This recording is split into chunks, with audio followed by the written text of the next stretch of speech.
Hi, so this is the controller which we are using for our blast freezers and chillers. The good thing here is that you have both blast chilling as well as blast freezing on the same controller. So this button is used for blast chilling to initiate a blast chilling cycle.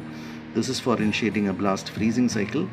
With this button you can select a hard or soft mode of freezing or cooling, and this is the menu where you can select the languages, parameters, alarms, and clock settings. All those things you can set there.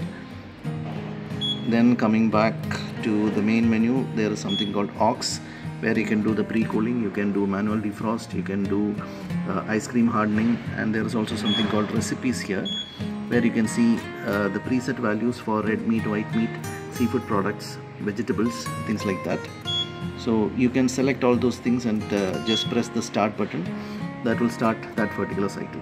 So before going into chilling and freezing, what you need to understand is whether the cycle which you are going to particularly keep next, so that cycle, whether it's an open food item or a packed food item. This is applicable for both freezing as well as chilling.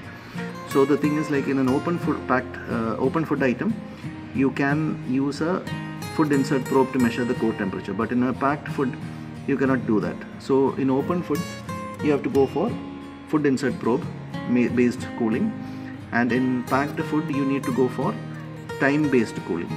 Alright, so here you can select chill for blast chilling, and here now it is showing that it's an insert probe based system. You can change that by pressing that chill button again, then now it is changed to time. So here you can reduce the time, increase the time to how much ever you want. Usual setting is 90 minutes. Okay, now same thing is applicable for blast chilling also. If you want to do blast chilling, you just need to go into the blast chilling cycle, press the blast freezing cycle, just press the blast freeze button again, then your time option will be available. You can do the time up or down and keep it wherever you want. Same is applicable for your core temperature also.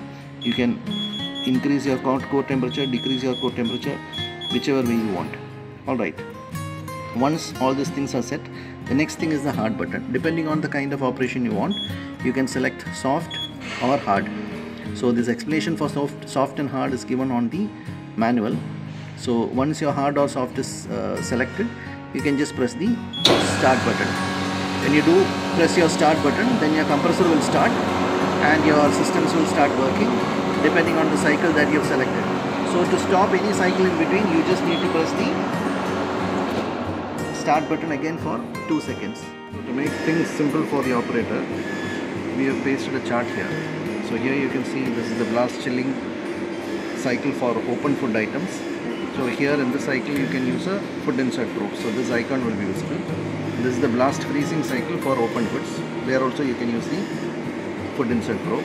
So this is the blast chilling cycle for packed food items, which is time based, and this is also a blast freezing cycle for packed food items, which is again time based. So let us take one example. Let us consider this one.